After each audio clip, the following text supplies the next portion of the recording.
जिसे बोमेंस कैप्सूल कहते हैं।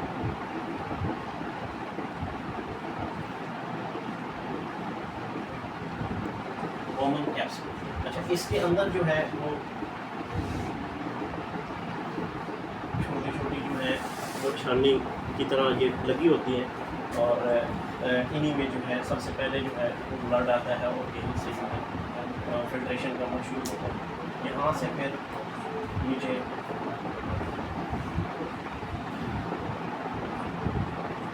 जितना भी यूरिन वाटर होता है या यूरिन वाटर होता है वो यहाँ से फिल्टर होके नीचे जाता है। तस्वीर साफ नहीं आता।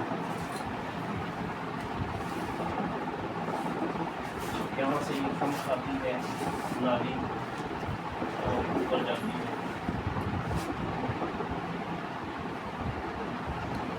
यहाँ से मुख्तलिफ नालियाँ यहाँ से निकलती है। अच्छा, इसमें फिल्ट्रेशन हुई, फिल्ट्रेशन के बाद जो है वो ब्लड अलग हो जाता है और जो यूरिन होता है वो यहाँ से नीचे आ जाता है। जो पानी ये वाला हिस्सा है वो यहाँ से नीचे आ जाता है। अब होता ऐसे है कि जैसे गुर्दे में एक दिन में जो है वो बहुत ज़्यादा तादाद जो है पानी की फ़िल्टर होती है। जैसे 24 घंटे में बोमेन कैप्सूल में से 24 आवर्स में 150 लीटर पानी जो है 150 लीटर पानी को ये फ़िल्टर करता है। लेकिन हमें जो पेशाब आता है दिन में वो तो हार्डली आधा पौना लीटर कह सकते हैं कि 24 घंटों में जितना एक आम नॉर्मल इंसान जो है जब वो पेशाब करता है तो वो आधा लीटर या पौना लीटर या 1 लीटर जो है वो खारिज होता है। तो होता ये है कि जब यहाँ वाटर की फ़िल्ट्रेशन हो रही होती है उसमें से जितने भी मतलब से चीज़ें होती हैं वो सारी निकल के यहाँ नीचे गिरती हैं। ठीक है, इस नाली में,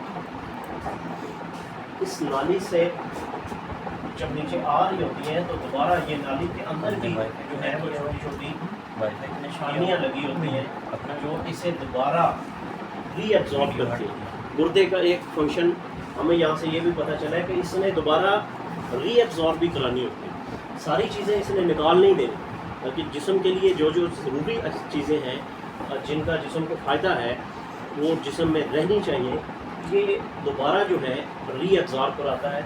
और यहाँ से जो एक्स्ट्रा चीज़ें होती हैं वो फिर ये जो लूप है इसको लूप ऑफ हेल्ले कहते हैं। ये जो कट है इसे लूप ऑफ हेल्ले कहते हैं। यहाँ से रीअब्जॉर्ब होने के बाद जो बच गया वो यहाँ से वापस ऊपर को आता है और ये कलेक्टिंग डक्ट्स हैं, यहाँ से फिर ये बाहर निकल आता है और ये यूरिन जो है वो फिर इकट्ठा होकर तो वो पेशाब की नाली में जाता है, जैसे हमने पहले डिस्कस किया था। इन्हें इन डक्ट्स को जो है वो कलेक्टिंग डक्ट्स हैं।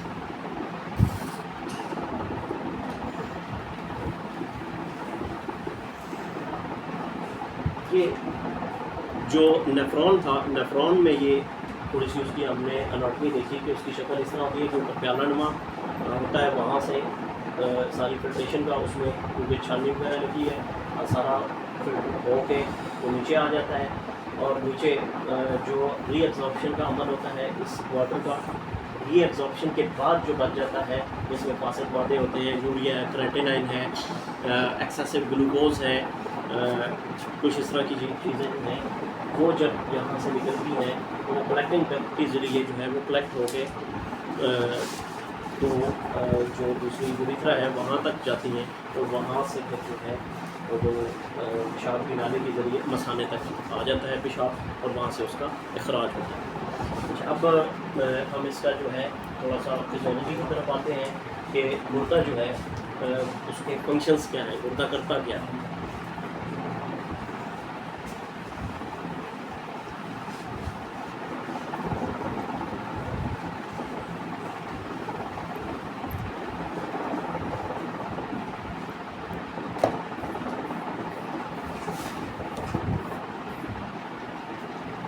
सबसे पहले तो सिंपली हर शख्स को पता है कि गुर्दा क्या करता है। गुर्दा जो है वो गुर्दे का काम है फिल्ट्रेशन करके तो पेशाब खारिज करना, या पेशाब बनाना या पेशाब को खारिज करना, पेशाब के ज़रिए मुख्तलिफ चीज़ों को जिस्म से बाहर निकालना।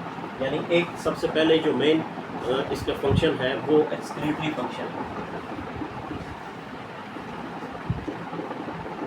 एक्सक्रीटरी फंक्शन ये इसका सबसे आम जो हमारे जहन में सबसे पहली जो चीज़ आती है वो यही है कि ये एक्सक्रीट करता है चीज़ों को। ठीक है जी। एक्सक्रीट किन किन चीज़ों को करता है? सबसे अगर कॉमनली कहा जाए तो वो पानी को एक्सक्रीट करता है जिस्म से। ठीक है जी, पेशाब के ज़रिए पानी का अखराज करता है। उसके अलावा वो यूरिया को निकालता है,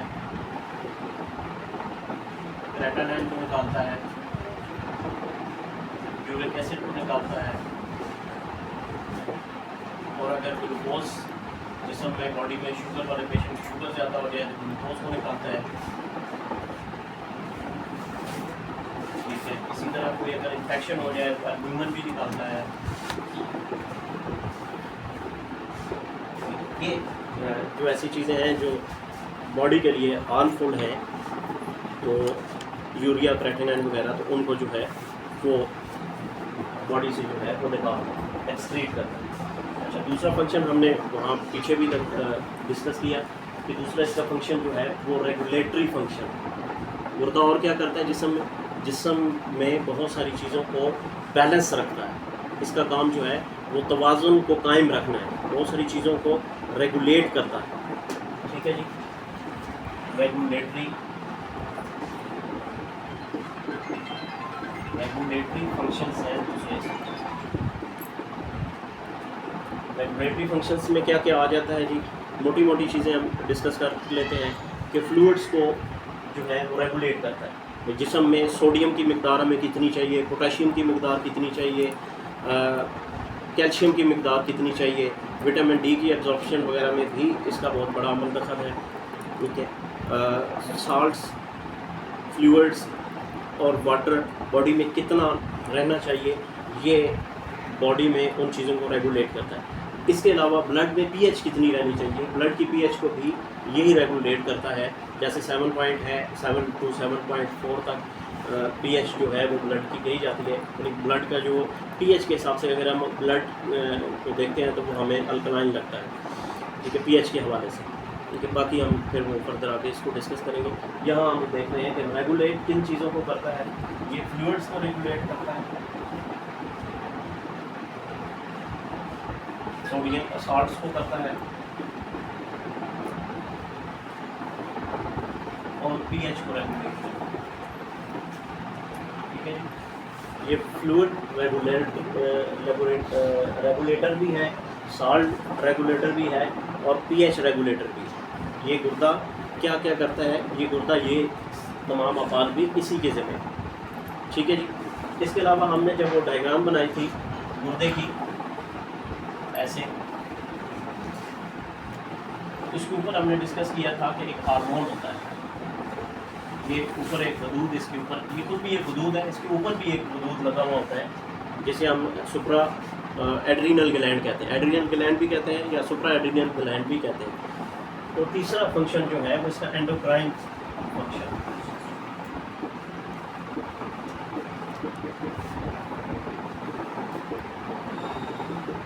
एंडोक्राइन फंक्शन मीन्स कि ये बहुत सारे हार्मोन्स जो है वो खारिज करता है, बहुत सारे ऐसे केमिकल खारिज करता है। सिंपल वर्ड्स में हम कह सकते हैं कि जो जिस्म में बहुत सारे अफ़ाल सर अंजाम देते हैं। एंडोक्राइन ग्लैंड्स जो है उसमें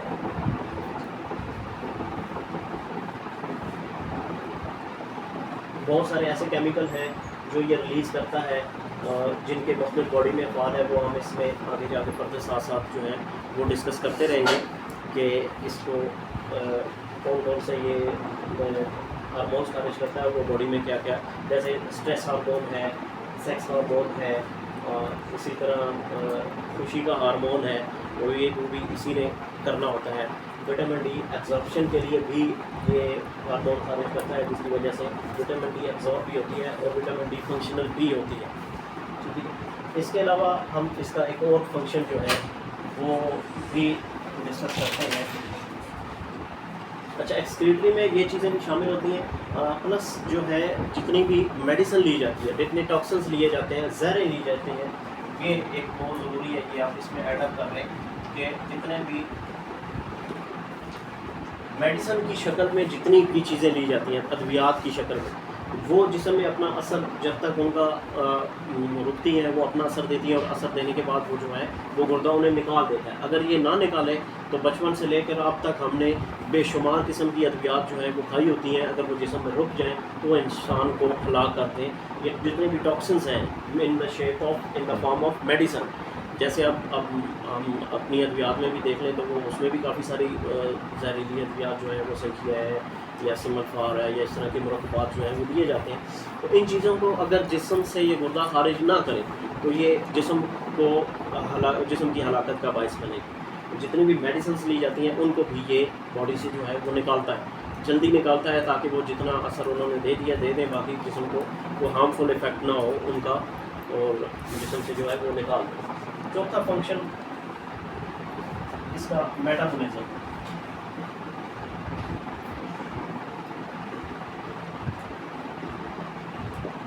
मेटाबॉलिज्म फंक्शन,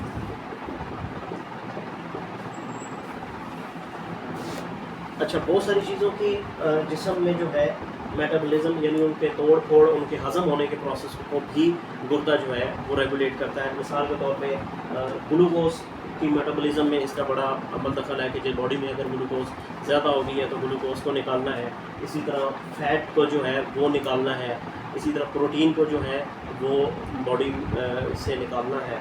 अच्छा, जो चीज़ें ये मेटाबॉलिज्म, ये चारों चीज़ें आपने नोट कर लेनी है कि ये इसके फंक्शंस हैं। गुर्दे ने क्या क्या जिस्म में करना है, एक तो ये है कि उसने एक्सक्रीशन करनी है, बॉडी से जिस फालतू अज्जा को जो है वो निकालना है। दूसरा रेगुलेटरी फंक्शन है कि जिस्म में रीएब्जॉर्ब भी करानी है बहुत सारी चीज़ें, वो रेगुलेट बॉडी में रखने के लिए, मतलब फ्लूइड है, साल्ट्स हैं, और पीएच को रेगुलेट करने के लिए। उसके अलावा एंडोक्राइन इसके फंक्शन है, जो इसका वजूद है, सुप्रा रीनल ग्लैंड जो है, एड्रिनल ग्लैंड भी कहते हैं, सुप्रा रीनल ग्लैंड, इसने जो हार्मोन सिक्रीट कर रहे होते हैं, उसने भी बॉडी में बहुत सारी चीज़ों को मेंटेन करना है।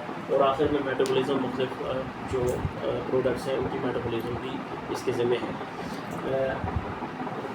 ये सारी चीज़ें जी इसकी इसके फंक्शंस के हवाले से मोटी आ गई कि हमने पहले इसके एनाटॉमी हमने डिस्कस की, उसके स्ट्रक्चर को डिस्कस किया, और साथ ही हमने इसके फंक्शंस को डिस्कस किया।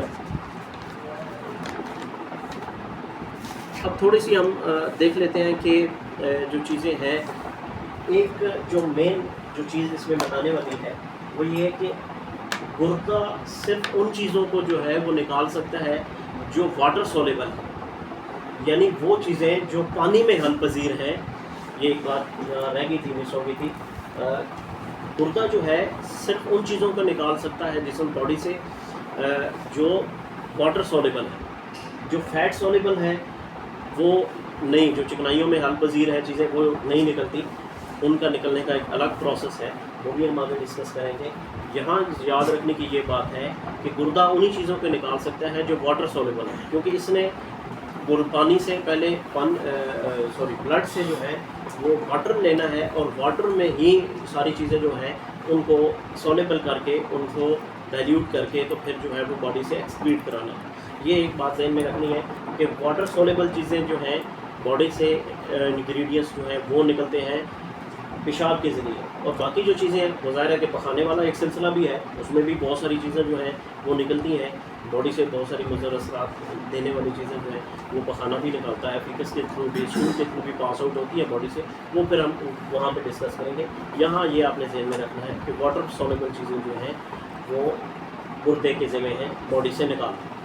ठीक है जी, आगे इसको हम थोड़ा सा कुछ फिगर्स ले लेते हैं कि 24 घंटे में गुर्दा जो है वो क्या क्या करता है, कितनी चीज़ें निकालता है। ये माज़रत के साथ मैं अगर घूंटे पानी ले लूँ,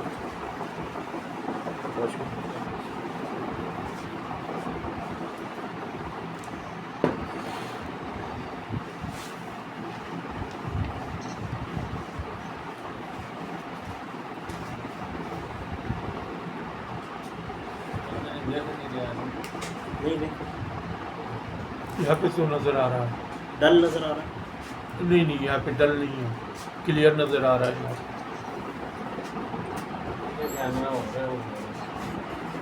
उसका उसका अल्लाह कहना वो कल हम कोशिश करेंगे जी, कैमरा ही चेंज करते हैं तो दोस्तों को जो ये मसाइल आ रहे हैं नज़र ना आने के, तो बस चंद चीज़ें मैं लिख के तो फिर इंशाल्लाह जो है इंटरनेट स्क्रीन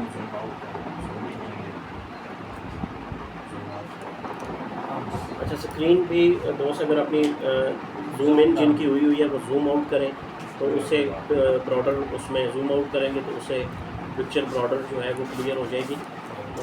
मज़ीद हम इसको और कोशिश करते हैं जितना बेहतर कर सकें ताकि बोर्ड जो है वो भी आज का है, ये कल से तो हमारा ज़्यादातर जो है वो पेपर वर्क ही होगा जब हम बीमारियों की तरफ आ जाएंगे। तो आज की कोशिश करते हैं कि मैं इसकी फ़िक्र बना के भी जो है वो आपको जो है या PDF की शक्ल में जो है दोस्तों के साथ शेयर कर देते हैं। बाकी जो डायग्राम थी वो हमने आज शेयर कर दी थी, वो भी दोस्त निकाल लें तो इंशाल्लाह कुछ मिला जुला के थोड़ा समझने के लिए काफ़ी होगा वो बात इंशाल्लाह। अच्छा कुछ चीज़ों की वो हमने लेनी थी कि लिक्विड फ्लूइड्स जो हैं बॉडी में 24 घंटे में गुर्दा जो है वो कितना रेगुलेट करता है।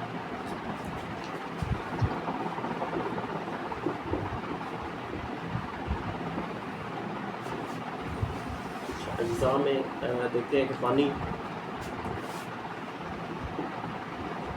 गुर्दा 24 घंटे में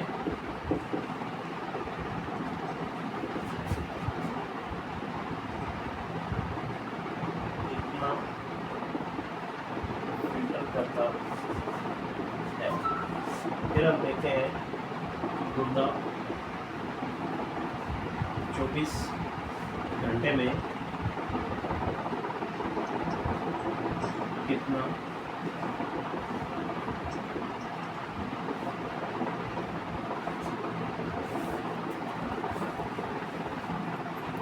खारिज करता है।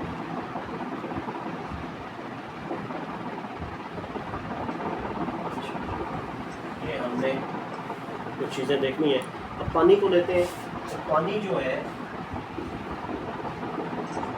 150 लीटर के करीब 24 घंटे में गुर्दा फिल्टर करता है। गुर्दा 24 घंटे में 150 लीटर पानी को फिल्टर करता है। अब बॉडी में वो रीएब्जॉर्ब कितना कराता है या वो फिल्ट्रेशन के बाद जो है वो इखराज जो है, बाकी तो सारा वो रीएब्जॉर्ब कराने के बाद जो इखराज है वो जो है वो 1.5 लीटर करवाता है 24 घंटे में, 1.5 लीटर पानी। मुख्तलिफ फ्लूइड्स की हमने ये देखनी, मुख्तलिफ फ्लूइड्स और मुख्तलिफ साल्ट्स की अब हम रेशो थोड़ी सी देख लेते हैं। 24 घंटे में पानी गुर्दा जो है वो 150 लीटर 150 लीटर जो है वो फिल्टर करता है और 1.5 लीटर जो है वो खारिज करता है। बाकी सारा रीअब्जॉर्प्शन में दोबारा बॉडी को वापस कर देता है। ठीक है, आगे आ जाते हैं नमकियात। मुख्तलिफ किस्म के जो नमकियात हैं, सोडियम है, पोटेशियम है, कैल्शियम है, वो कितने कलेक्टिवली अब हम बात कर रहे हैं वो कितना जो है वो 24 घंटे में जो है वो फिल्टर करता है। वो 700 ग्राम गुर्दा जो है नमकियात 24 घंटे में 700 ग्राम फिल्टर करता है और 15 ग्राम औसतन वो खारिज करता है बॉडी से, 15 ग्राम, और बाकी जो है वो सारा रीअब्जॉर्प्शन के प्रोसेस में वापस बॉडी को डिलीवर कर देता है। आगे चलते हैं जो ग्लूकोज।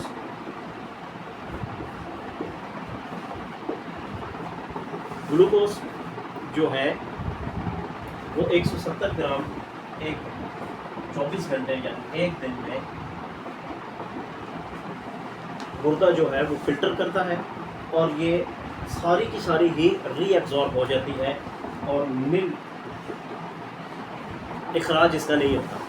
अब जिसके यूरिन के टेस्ट में ग्लूकोज आएगी तो उसे यकीनन कोई ना कोई बीमारी होगी, उसमें वो डायबिटिक पेशेंट भी हो सकता है या उसे कोई किडनी इंजरी भी हो सकती है, कोई और प्रॉब्लम भी हो सकता है। तो नॉर्मल पेशेंट में जो है वो ग्लूकोज नहीं आनी चाहिए यूरिन में, पेशाब में जिस्म से बॉडी नहीं निकलनी चाहिए, जितनी बॉडी को ज़रूरत होती है बॉडी